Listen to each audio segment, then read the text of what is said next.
Amigos, es un gusto tenerlos nuevamente en el CIDIR Oaxaca. Muchas gracias por estar en coincidir esta tarde, y para nosotros es un gusto recibir al investigador que tenemos hoy en este programa de Coincidir. Fíjense, lo conozco personalmente desde hace varios años y platicábamos hace un momento, justo antes de entrar a la entrevista, que el CIDIR se ha conformado por una especie de olas de compañeros que se han integrado durante los años a lo que es el CIDIR, y él llegó en una de esas olas, ¿no? Hace más o menos 25 años, 25 años. A mí me extraña que no tenga alas, creo que ya ecolocaliza, y yo creo que ya percibe con los bigotes cosas, ¿no? Nuestro invitado es biólogo de formación por la Universidad Nacional Autónoma de México, donde también obtuvo su maestría y su doctorado en ciencias, en biología. Es miembro del Sistema Nacional de Investigadores, jefe del Laboratorio de Vertebrados Terrestres aquí del CIDIR Oaxaca, responsable de la colección mastozoológica del CIDIR Oaxaca, miembro de la Asociación Mexicana de Mastozoología, de la cual también ha sido presidente, y para nosotros en Coincidir es un gusto recibir al doctor Miguel Ángel Virones Salas. Muchas gracias, Manuel, por la presentación y la invitación. Miguel, tratamos en Coincidir de hablar de la parte de los científicos, no de la parte técnica, sino de la parte personal y humana, pero creo que la gente sí necesita entender un poquito más. Cuando quieran ver el currículum del doctor, entren a la página del CIDIR y ahí lo van a ver, pero para que tengan una idea, solo voy a agarrar uno de tus artículos que viene ahí, 2, pero el primero es composición y actividad de la comunidad de murciélagos antropodívoros en parques eólicos en el trópico mexicano. Solo para introducción, Miguel, explícanos en muy breves palabras a qué te dedicas. Pues me dedico desde hace, como bien dijiste, 25 años que llegué yo al CIDIR a hacer investigación científica, particularmente con un grupo que me gusta mucho, con los mamíferos, particularmente del estado de Oaxaca. Desde hace 25 años hago investigación científica sobre dos líneas particulares, la ecología y la conservación de los mamíferos de Oaxaca. Entonces, básicamente esa es mi línea de investigación desde hace 25 años aproximadamente. Y muy rápidamente, ¿qué es el proyecto Sonots? Sonosot es un proyecto, yo me atrevería a decir, ejemplo a nivel nacional, porque es muy raro que de repente nos podamos conjuntar 2 o 3 investigadores. Aquí nos conjuntamos más de 100 investigadores a nivel nacional y pudimos hacer grabaciones de los murciélagos de todo el país, o de casi todo el país, ¿no? Entonces fue un megaproyecto que nos financió la Comisión Nacional para el Conocimiento de la Biodiversidad, la CONABIO, y donde estuvimos involucrados pues alrededor de 100 investigadores, más alumnos, más gente voluntaria, y tenemos grabaciones yo me atrevería a decir, cerca del 75% de los murciélagos que ecolocalizan, que producen sonidos con el cual se ubican en el ambiente. Ese es el proyecto Sonosot. Ya ven por qué ya ecolocaliza. Bueno, Miguel, vamos a regresar ahorita un poco más a tu trabajo como científico, pero platícanos cómo fue tu infancia, de dónde eres. ¿No eres de Oaxaca? Pues cuando yo llegué aquí, yo siempre presumía que era de la Ciudad de México. No me digas. Los últimos años, cuando platico en público, cuando platico con la gente, digo que soy oaxaqueño. Pero cuando me escucha mi hija, que una de mis hijas, que es oaxaqueña, me dice: papá, no mientas, tú eres chilango, y que ahora quieras Oaxaca es otra cosa. Pero como muchos de nosotros que venimos de otros lugares, de repente ya nos sentimos oaxaqueños porque nos sentimos cobijados y nos sentimos identificados por muchas cosas. Pero yo nací en la Ciudad de México hace muchos años más para decirles, para no decir mi edad, pero ya me vacunaron. Sí, fue la primera ronda de vacunación. Ya me vacunaron, entonces hace muchos años nací en la Ciudad de México, por ahí, muy cerca del bosque de Chapultepec, de la tercera sección del bosque de Chapultepec. Para los que no conocen la Ciudad de México, está en la salida hacia Toluca, en el poniente de la Ciudad de México, y era una zona de bosques, toda esa zona. Ahí nací, y nací en un sitio, ahí en Álvaro Obregón, en casa, porque mi mamá no quería visitar un hospital, entonces nací en mi casa, hace algunos años en la Ciudad de México. ¿Ahí pasaste toda tu infancia?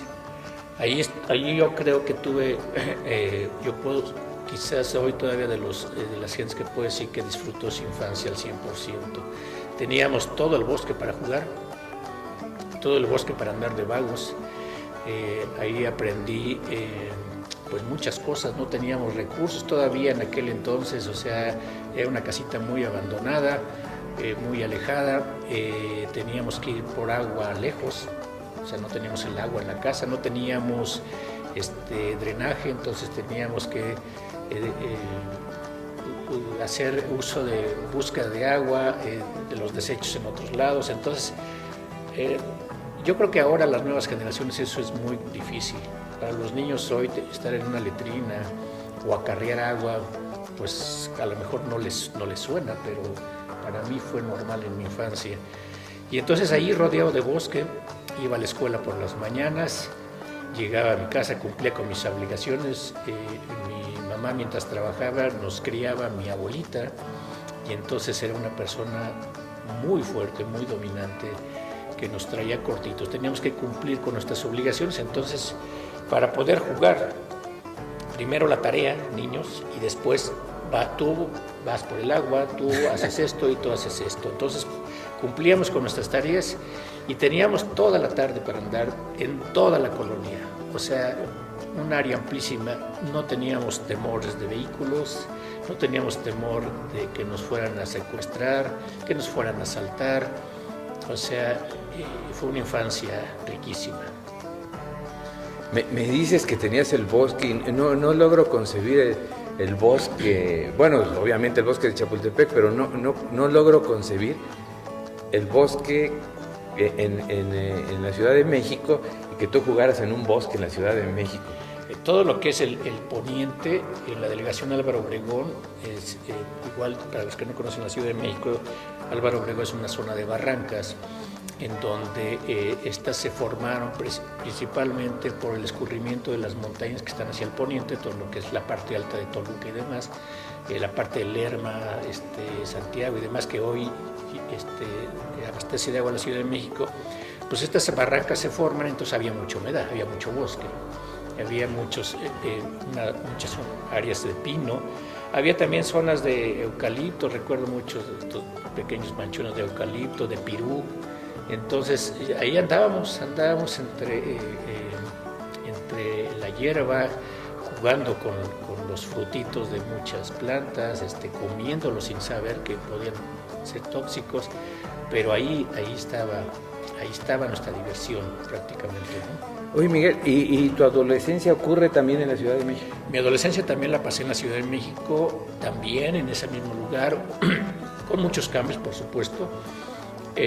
Digamos que ya hay más urbanización, se empieza a construir desviaciones para entrar a la carretera que llevaría a Toluca, se construye ya lo que es la tercera sección del bosque de Chapultepec, en mi adolescencia y juventud. Entonces pues nos empieza a restringir nuestra área de actividad de juego, ¿no? Cuando empezaron a construir, yo recuerdo, tengo anécdotas de mi adolescencia y mi juventud, cuando estaban construyendo la tercera sección de Chapultepec, como es una zona de barrancas, pues había unos caminos con mucha pendiente, y nosotros pues inventamos los carritos con llantitas de valeros, porque pues, los conseguíamos como podíamos, no teníamos dinero, todos crecí en una zona pobre, marginada, no teníamos dinero, entonces conseguíamos los valeros para ponerle de llantitas a las tablas, y nos íbamos a la tercera sección Chapultepec a lanzarnos desde la parte más alta hasta abajo. Hubimos varios accidentados, por supuesto, pero era parte del juego, de la diversión, nada que no pasara de un vendaje, de una cicatrización, que por cierto mi hermano tiene una bastante grande, yo iba conduciendo, pero finalmente era parte de la diversión todo esto. ¿Cuántos hermanos eran, Miguel? Somos 3, yo soy el mayor y tengo 2, una hermana que me sigue y un hermano menor. ¿Tú estudiaste la preparatoria en la UNAM? En la Ciudad de México, en el Colegio de Ciencias y Humanidades, en el Plantel Sur, en San Ángel. Miguel, ¿en qué momento decides ser biólogo? Híjole, yo creo, regresando a mi infancia, yo me acuerdo mucho de mi papá, nos llevaba mucho, a él le gusta mucho la jardinería. Entonces nos llevaba al bosque, al interior del bosque, a traer tierra para sus plantas. Y en ese momento yo creo que me empezó a llamar mucho la atención porque él me enseñaba muchas cositas, ¿no? Empezábamos a traer la tierra con hojarasca. Me decía, este es el mejor abono, yo no sabía ni qué era abono. Y me enseñaba muchas cosas, a base de travesuras también aprendí, porque agarrábamos las lombrices de tierra y las poníamos al sol y se secaban las pobres lombrices, ¿no? Entonces aprendí que necesitaban de humedad. Las cochinillas, estos crustáceos terrestres pequeños, jugábamos con ellos, los hacíamos pelotita y jugábamos. En fin, yo creo que desde ahí me empezó a llamar mucho la atención la naturaleza. Por influencia principalmente de mi padre, creo yo, ¿no? Por todo lo que me empezó a enseñar en ese momento. ¿Cuándo decido estudiar biología? Pues cuando estoy en el bachillerato, la primera salida que yo hice fuera del plantel fue con mi maestro de biología. Y entonces nos llevó, y además nos llevó a la guerra, nos llevó a Teocelo, Veracruz, a un bosque mesófilo de montaña. Y entonces nos pusimos buenas enlodadas, mojadas, pero yo creo que ahí aprendí que eso es lo que me gustaba. Andar en el monte, en el campo, ver animalitos, ver plantitas. Y de ahí me surgió mucho el interés, empecé a platicar mucho con los maestros de biología del bachillerato. Y antes de tomar la decisión, porque yo soy uno de los afortunados que solamente un examen en mi vida presenté para poder llegar a donde estoy, para ingresar a la UNAM, que fue en el bachillerato, y una vez dentro del bachillerato el pase era automático a la licenciatura, y de la licenciatura al posgrado pues fue también en automático, ¿no? Entonces básicamente en automático. Entonces en el bachillerato ahí, al momento de seleccionar la carrera, a elegir, no tenía yo la menor duda que quería estudiar biología. ¿Tú crees que este profesor fue determinante para que tú escogieras la carrera? No, yo creo que no, no puedo decir que fue el que me haya motivado, pero sí fue, digamos, el primero que me llevó a un lugar para conocer, bajo esa línea, ¿no? Sí. O sea, yo vi lo que hacía un biólogo en ese momento. Obviamente trató de enseñarnos, nosotros como adolescentes, pues íbamos no con la mentalidad de aprender, sino de divertirnos, pero finalmente me di cuenta que se podían hacer las dos cosas, aprender y divertirse mucho en el campo. Por supuesto que había otras gentes que no les agradó nada mojarse, que no les agradó nada llenarse de lodo, y por supuesto que dirigieron su vida hacia otras profesiones, ¿no? Miguel, si tú no hubieras sido biólogo, ¿qué hubieras sido? Híjole, pues tengo muchas frustraciones hoy en día. Por ejemplo, la música me encanta. Me hubiese gustado ser músico. Me hubiese gustado ser piloto. Me gustan mucho los helicópteros, aunque hoy en día le tengo un miedo a la altura, pero me hubiese gustado ser piloto. Por supuesto, como muchos mexicanos, me hubiera gustado ser futbolista. Soy fanático del fútbol, entonces me hubiera gustado. Juego fútbol desde que me acuerdo, desde que empecé a caminar ya jugaba fútbol, ¿no? Entonces, es parte del equipo del CIDIR, Entonces, pues hay varias cosas que se quedaron frustradas.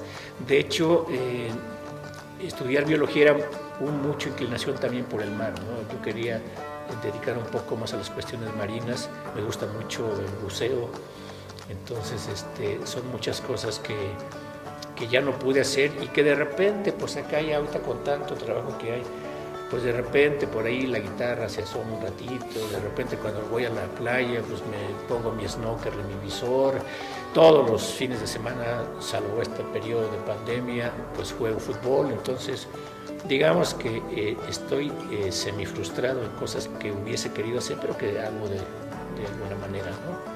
Oye, ¿trabajaste en alguna otra cosa? Sí, por supuesto. No me lo creen muchas gentes. Inclusive mis hijas se ríen de mí cuando les digo que trabajé desde ayudante de albañil. O sea, hoy en día no puedo ya ni mover una pala porque ya no tengo la fuerza. Pero andaba yo ahí. La asiática. Sí, todo eso. Pero anduve paleando, haciendo mezcla, cemento. Ese fue mi primer trabajo. Yo tendría, no sé, 14, 15 años, quizá menos. Fui vendedor de libros, vendía libros, le ayudaba a un amigo, después empecé a vender mis libros. ¿Qué más? Fui conductor de microbús en la Ciudad de México. No me digas. Ahí estuve como unos meses. Decidí no seguir porque la combi que yo traía le pisaba los frenos hasta el fondo y nomás no agarraban. Entonces me di cuenta de todos los peligros que a veces pasamos los usuarios del servicio del transporte público. Hice muchas cosas más, trabajé en una compañía de seguros. ¿Vendiste seguros? No, pero estuve en una compañía de seguros. Entonces me di cuenta de muchas cosas ahí interesantes con las aseguradoras. ¿Qué más hice? He hecho muchas cosas. ¿Estabas en una oficina, en una compañía de seguros? Oficina, sí. ¿Ibas de traje? Iba de traje. No me digas. Iba de traje y yo tenía, eso fue cuando estaba yo empezando la licenciatura, iba yo de traje. Yo pensé que la gente que trabajaba, que toda la gente que trabajaba en los bancos y en los seguros ganaba mucho dinero porque yo los veía con traje a todos, ¿no? Pues para comprarse un traje pues es porque tienes dinero, ¿no? Esa era mi idea en aquel entonces. Cuando yo entré, pues no, me pagaban muy poquito y tenía que ir de traje, entonces todo lo que me pagaban lo tenía que invertir en uno o en dos trajes, ¿no? En varias corbatas, y yo de por sí no me gusta mucho ese tipo de vestuario, sin embargo pues tenía que usarlo. Entonces sí fue muy interesante todo eso. Antes también, esto lo comento, nadie me lo cree, trabajé como policía, fui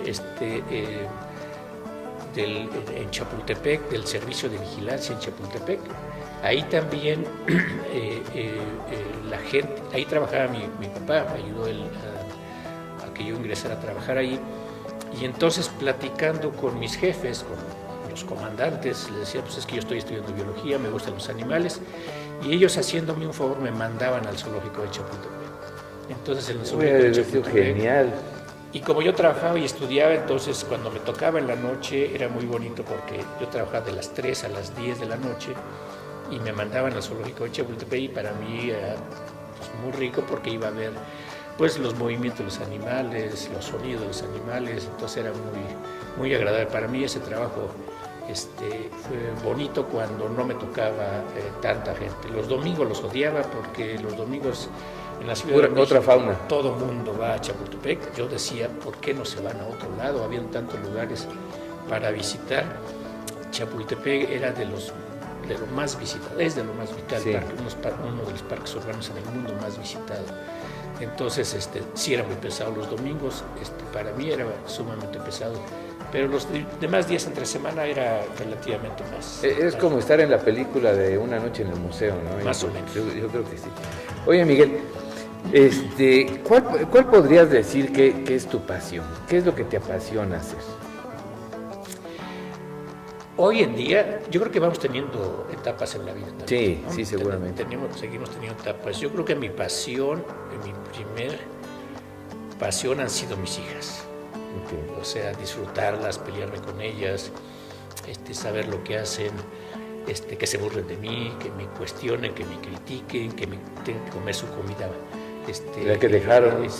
Bueno, eso desde bebés, ¿no? O sea, está la anécdota esta de que las mamás se comen las sobras de los hijos, no es cierto. No. Después de las mamás sigue el perro y después sigue el papá, ¿no? Entonces nos comemos las sobras, pero yo creo que esa es mi pasión, estar con ellas, divertirme, oírlas, ver sus enojos, o sea, yo creo que es eso. Y después de eso, pues mi trabajo. ¿Y los novios? Las novias. Los novios de ellas. No, fíjate que no han sido tan novieros. Y también son etapas. Al principio yo era muy celoso.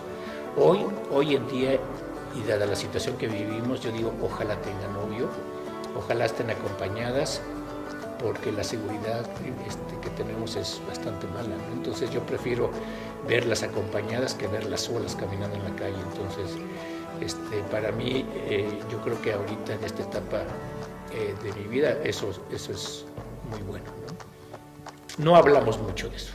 Son muy discretos. Fin del tema. Son muy discretos en ese tema. Oye, Miguel, ¿qué te sorprende en la vida? Ay, me sorprenden tantas cosas. Por ejemplo, ahorita las elecciones me sorprende gente que se envicia con ese tipo de, yo le llamaría negocios.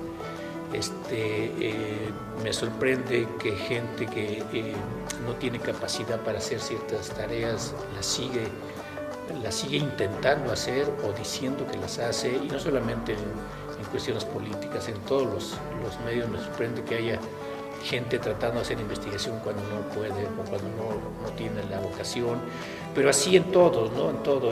Hay músicos que pues, regresando un poco a la música, hay músicos que pues con todo respeto, pues no creo que sea. ¿Eso te enoja? Yo creo que no me enoja, más bien eso nos sirve para tener una pauta de comparación y para poder opinar, ¿no? O sea, uno debe opinar teniendo todo el bagaje de condiciones. Si conoces un buen músico versus un mal músico, bueno, pues ya tienes un patrón de comparación. Ajá, sí. No podrías quedarte con una de las orillas, y así en todos los sentidos. Oye, ¿a quién te hubiera gustado conocer? A muchas gentes. Yo soñando muchas veces como niño, no como persona, pero me hubiese mucho haber conocido eras geológicas pasadas, vivir en alguna era geológica pasada y conocer alguna de las especies que hoy ya no vivimos. Entonces, eso me hubiera gustado mucho viajar con Darwin.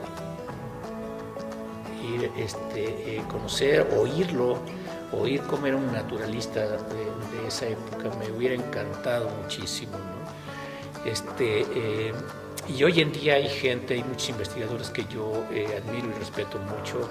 Hace algunos años conocí al doctor Fleming, que se dedica a trabajar mucho con murciélagos, y la verdad es que es fabuloso conocer a la gente, ¿no? Oír sus historias, pues es impresionante, y de esa manera conoce y aprende uno mucho.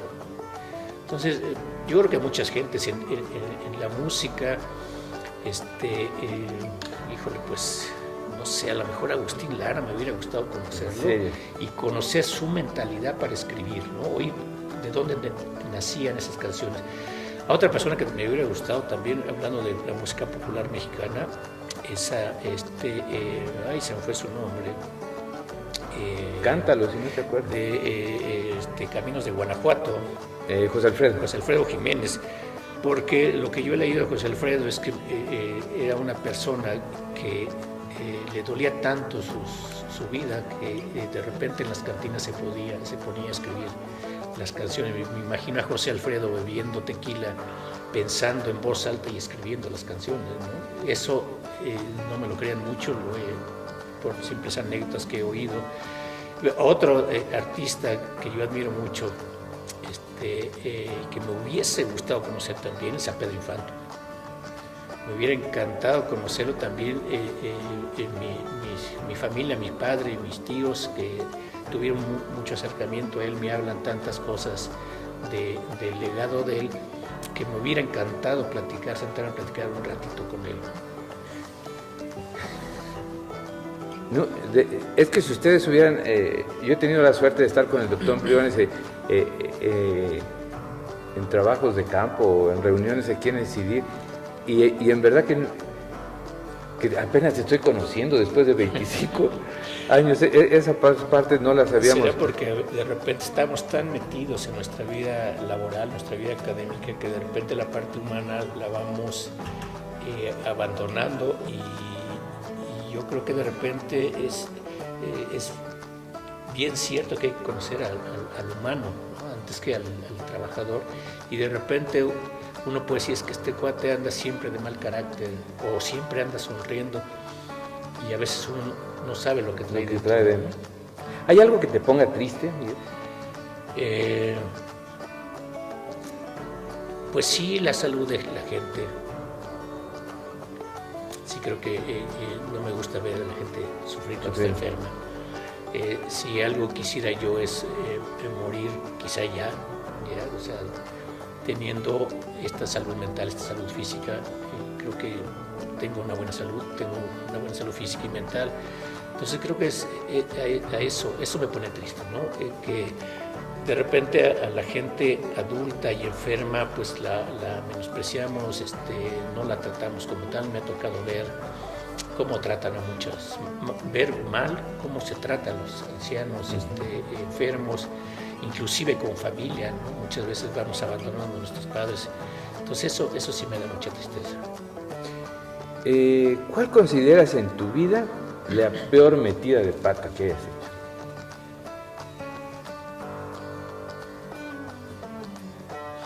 Híjole, pues son varias, no las voy a decir para no autoquemarme, pero yo creo que han sido varias, pero yo creo que así tampoco tan graves, ¿no? Okay. O sea, yo creo que no podré decir, hice esto que me arrepiento, me voy a arrepentir toda la vida porque la regué. No, yo creo que de repente cometemos indiscreciones o decimos a veces palabras que no son la intención y a veces se malinterpretan, o a veces lo decimos sin pensar. Entonces yo creo que es muy cierto que antes de hablar hay que pensar las cosas, pero de repente está uno en la dinámica de cosas. Seguramente en esta plática a lo mejor voy a decir algo que no quería decir o que no lo estoy diciendo con esa intención. Entonces yo creo que a veces sí he cometido esos pecadillos, ¿no? De decir cosas que no son mi intención, pero que la riego. A veces se me sale decir cosas que no debía haber dicho. A veces hay que ser discretos en ciertas cosas, pero de repente no podemos estar toda la vida cuidándonos también, entonces se nos escapa, ¿no? Yo creo que esos han sido errores comunes que todos tenemos, pero algo grande que yo puedo decir me arrepiento, pues no, creo que no. ¿Alguna vez fue problema para ti no haber sido guapo?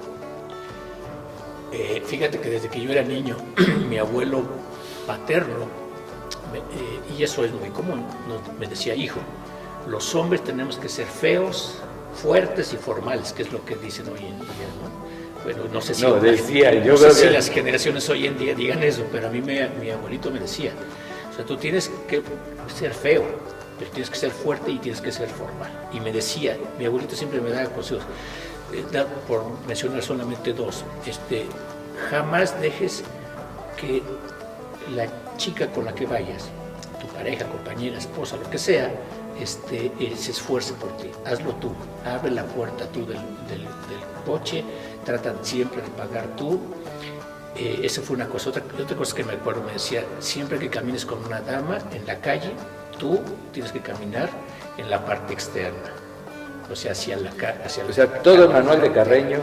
Y la dama tiene que ir en medio, protegido de la pared y por ti. Y así muchas cosas. Entonces, ya no me acuerdo cuál era la pregunta. Que si ha sido para ti problema el ser feo. A ver, entonces, no haber sido guapo, más bien. No, yo creo que no. También ya ves que hay el dicho de que los feos somos más suertudos que los guapos. Entonces, yo creo que eso no. Y además yo siempre he pensado que eso háganlo meme, que la belleza no solamente es la que vemos, ¿no? Sí es la que al principio nos atrae, nos llama la atención, de la que generalmente todo el mundo vemos primero que nada, ¿no? Pero hay otro tipo de guapuras o de bellezas en la gente. Quisiera que platicáramos un poquito de algunos aspectos de ciencia, no propiamente de las actividades cotidianas, sino de qué opinamos. ¿Qué imagen crees que la sociedad tiene en este momento, en estos tiempos, de la ciencia y de los científicos? Híjole, pues yo creo que la gente, si tú le preguntas a la mayoría de la gente, y con todo respeto y de acuerdo a lo que yo veo, no quiere decir que sea la verdad, pero si tú le preguntas a la gente qué cosa es un científico, qué hace un científico y qué cosa hace el galán de la telenovela de las 7 de la noche, te va a decir lo que hace el galán de la telenovela de las 7 de la noche.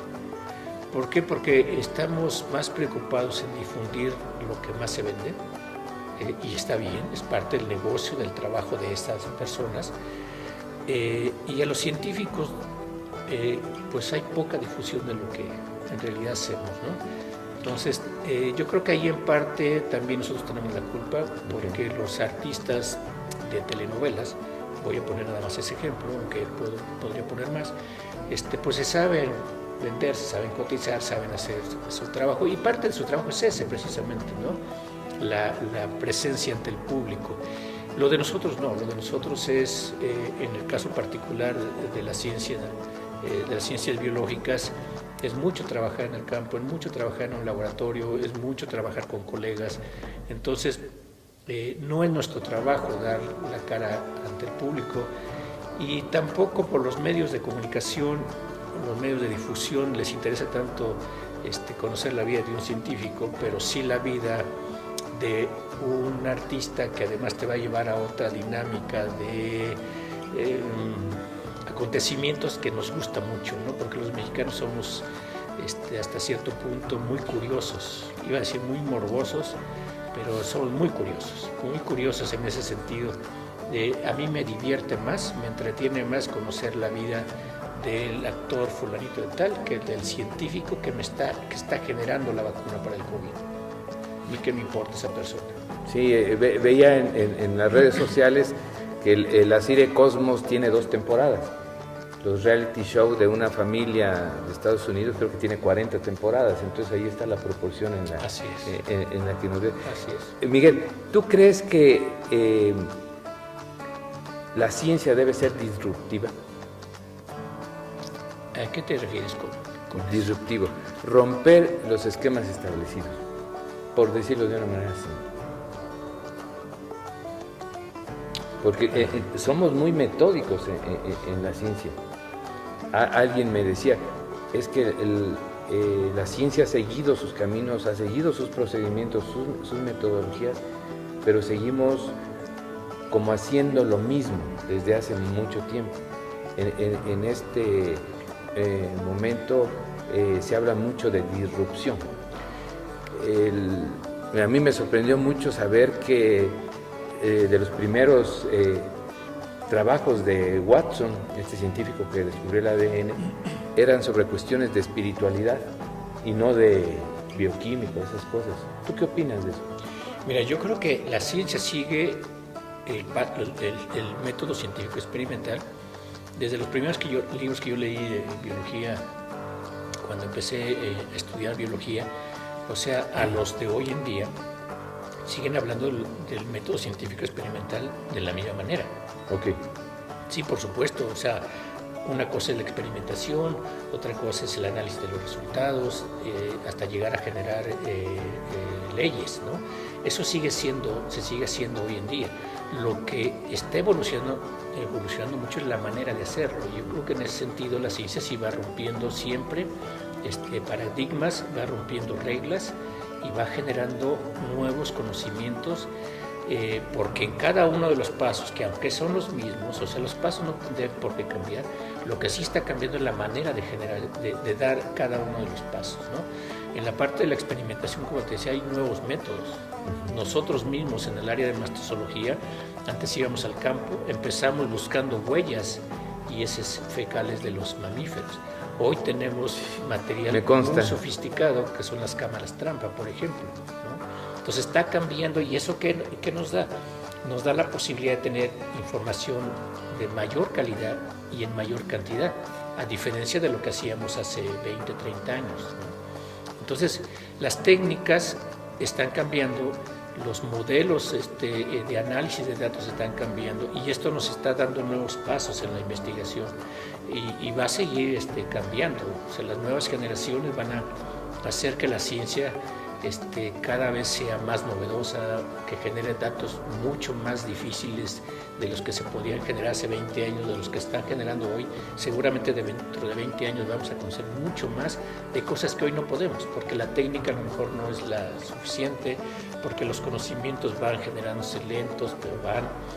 Entonces, por supuesto que sí creo que el método científico va a seguir siendo el mismo, pero lo que va a cambiar es la manera de seguir estos pasos, la manera de generar nueva información.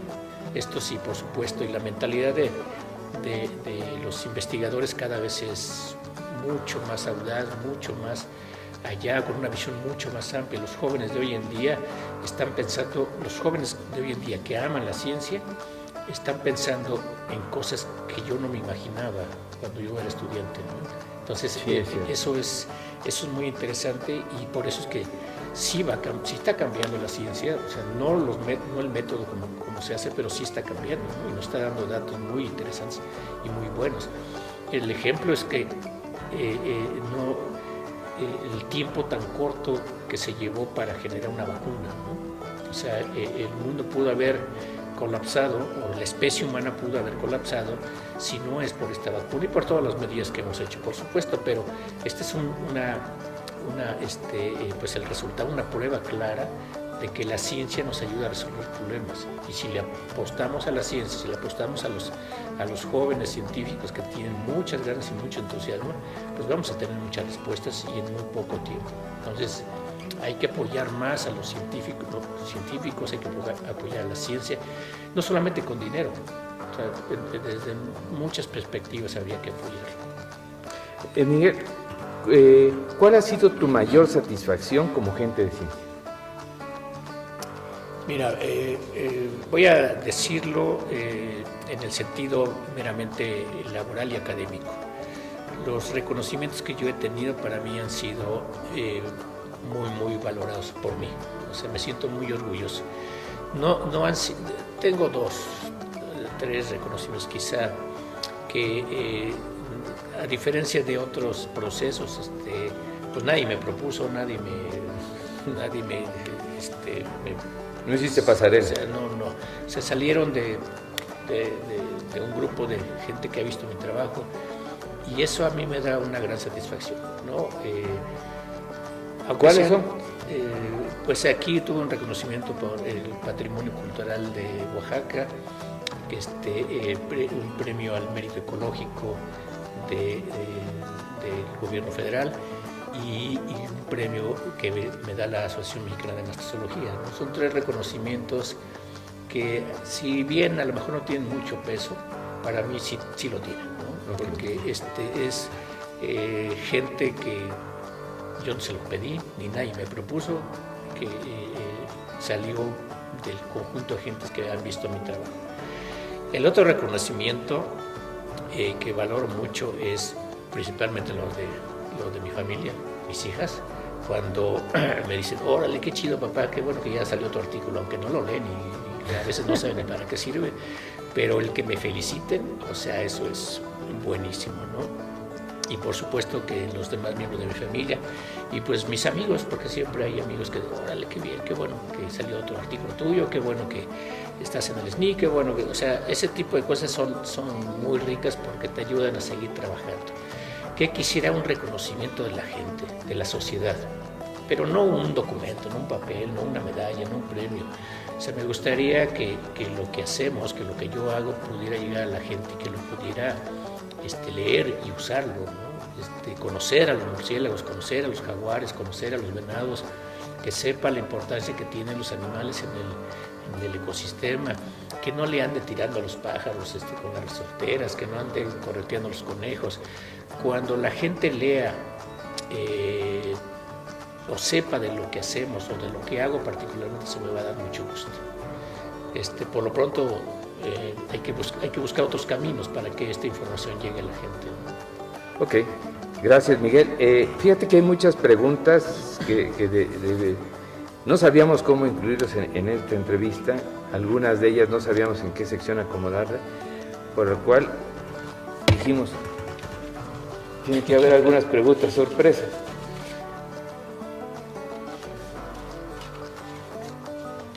Listo. Ok. ¿Cómo le explicarías a alguien de la calle que lo que tú haces es útil? Fíjate que eso es muy difícil.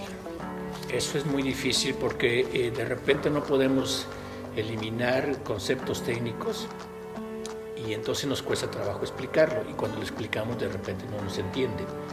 Creo que hay gente que tiene mucha capacidad para eso y hay gente que no tiene capacidad. Estoy hablando de los científicos, ¿no? Hay gente que tiene más capacidad para poder transmitir información a diferentes niveles sociales y académicos, y hay gente que no podemos, ¿no? que nos cuesta un poco más de trabajo. Yo trato de ser lo más claro posible y contarlo como un cuento. De hecho, cuando me he tocado dar pláticas a niños, les digo, a ver, les voy a contar un cuento, no les voy a hablar de la interacción ecológica del murciélago y de la agave, les voy a contar un cuento de amor entre dos, una plantita y un animalito.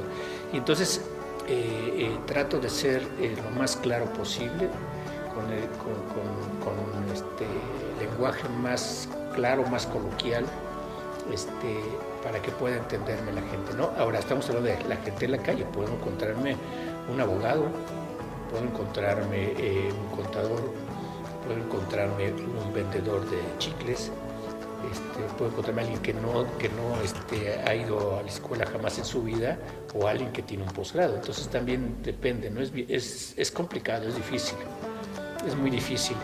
Fíjate que yo cada semestre, salvo este año que acabamos de brincar, me han invitado a participar en un diplomado que se llama Reserva. Y en este es un diplomado internacional para gente que está relacionada con las áreas ambientales.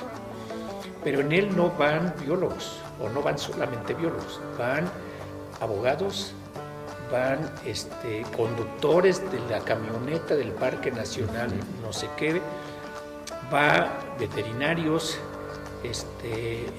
van guardaparques que muchas veces no tienen ni la primaria terminada. Entonces dar un curso, la parte que a mí me toca de biología de la conservación, dar un curso de la conservación biológica a diferentes niveles es bien complicado. Es bien complicado, entonces de repente tratas de usar un lenguaje intermedio, digamos, tratando de usar los menos términos posibles, pero de repente el biólogo que tiene un posgrado te pregunta, oye, es que eso está muy básico, ¿no? Y de repente el señor que no tiene la primaria terminada me dice, ¿qué cosa es un ecosistema?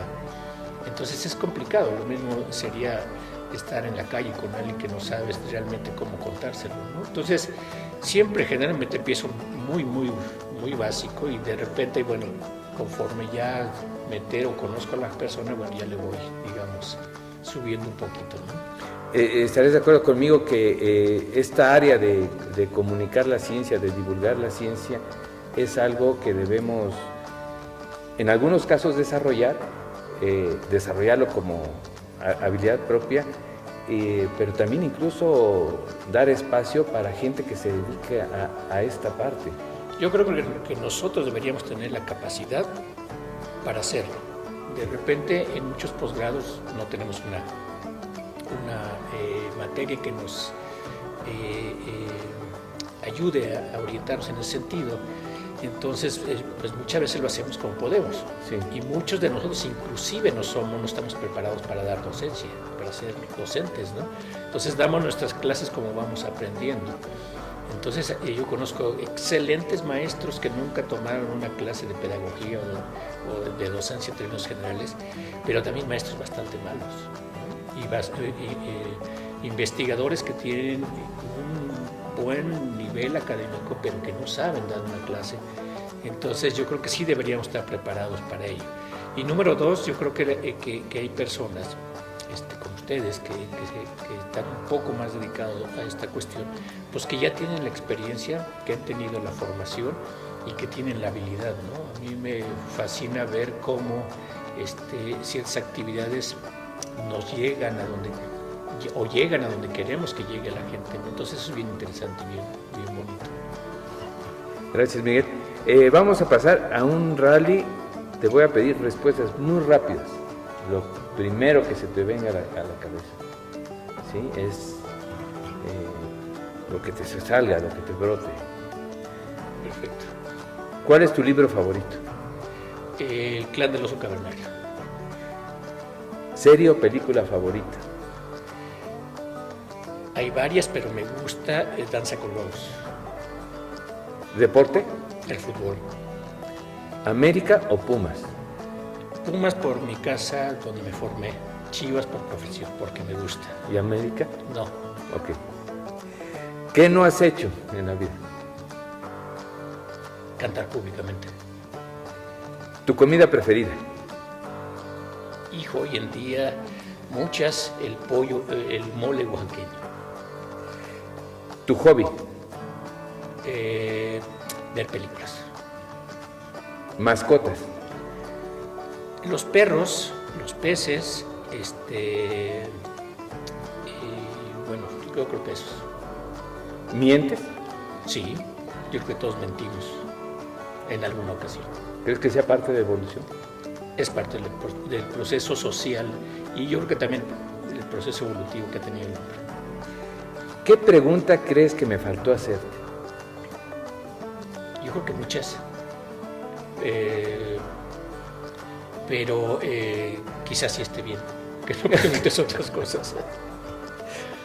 Eso lo vamos a hacer después. ¿Cuáles crees que deberían ser tus últimas palabras, tu epitafio?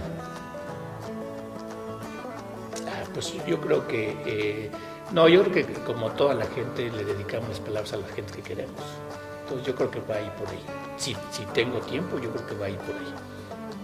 Bueno, tiempos van a tener los que te lo pongan, creo.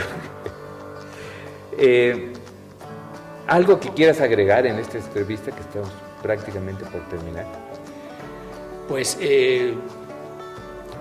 agradecerles a ustedes por la invitación, por tratar de conocer de una manera más humana a la gente. Creo que eso es muy valioso. Insisto, de repente uno no entiende por qué es tan buen investigador o por qué es un investigador que no ha crecido o por qué es un investigador malo, ¿no? Muchas veces, y no es que sea malo, de repente no podemos desarrollar todo lo que quisiéramos hacer, pero no porque no queramos o no tengamos la capacidad, sino muchas veces porque no podemos, ¿no? Habrá gente, por ejemplo, yo veo muchas investigadoras mujeres y hoy, particularmente en este tiempo que estamos viviendo, que tienen que estar cocinando, lavando, planchando, atendiendo a los hijos, y entonces aquí las generas investigación de altura, de nivel, ¿no? Es muy difícil para nosotros los hombres también, o sea, también nosotros tenemos que hacer muchas cosas en casa. De repente no conocemos a la persona, no sabemos qué tan sensible es, entonces muchas veces estamos sonriendo, pero por dentro nos estamos padeciendo de muchos problemas emocionales, y más hoy en estos días, insisto, con tanta inseguridad, con tantos problemas sociales, económicos, políticos, creo que es muy difícil hacer ciencia, y si no conocemos al ser humano, pues no podríamos entender lo que en realidad hacen, ¿no? Muchas veces podemos estar muy felices, de hecho me pasa, cuando yo estoy tranquilo, cuando yo estoy contento, cuando yo estoy feliz, es cuando puedo escribir un artículo científico, sentarme y analizar datos y escribir, ¿no? Cuando estoy con presiones, con temor, con angustias, con nostalgia, pues mi cabeza no da para más, ¿no? Entonces de repente algunas personas como humanos tenemos esa capacidad de ser más tranquilos, de poder salvar los obstáculos, pero otras no. Entonces también esto se puede ver reflejado en la productividad científica de la gente. Miguel, ¿por qué aceptaste esta entrevista? Primero porque ustedes son mis amigos y porque creo que es importante que conozcamos esa parte humana, esa parte de detrás del artículo científico, de detrás de la conferencia en un congreso, en un foro académico. Creo que es importante saber qué hace la gente que se dedica a hacer ciencia, qué hace como ser humano. Nosotros igual comemos, vamos al baño, nos divertimos, vemos la televisión, leemos libros, o sea, hacemos lo mismo que hace toda la gente, ¿no? Entonces de repente, pues eso no lo conocemos, y eso me parece que es muy, muy valioso. Alguien que quisiera localizarte, ¿dónde debe de buscarte? Pues hoy en día es bien fácil, ahora te metes a cualquier buscador, al famoso, el conocido Google, y le das Miguel Ángel Briones o Miguel Briones Salas y te aparecen ahí una serie de cosas donde pueden encontrarme. Entonces tengo una página de Facebook, tengo mi cuenta académica, mi ResearchGate y una serie de páginas donde hay información. Se pueden meter a la página del CIDIR y ahí está información curricular. Mi correo del Politécnico es mbriones@ipn.mx. Entonces hay muchos lugares hoy en día, ¿no? Donde se puede encontrar un poco mi vida académica. Y de todos modos van a aparecer al final las cortinillas de estas entrevistas de Coincidir. Miguel, ha sido un placer platicar contigo. He conocido cosas tuyas que en estos 25 años que llevamos de amigos no sabía, no te imaginaba cantando o siendo chofer de microbús, y menos en una oficina de traje. Así que ha sido un gusto esta plática, muchísimas gracias, te lo agradecemos mucho. Al contrario, gracias por la invitación y fue muy rico acordarme de muchas cosas. Cuando hay juego de los Chivas, viene vestido de Chiva, ¿eh? Muchas gracias, nos vemos en el siguiente Coincidir.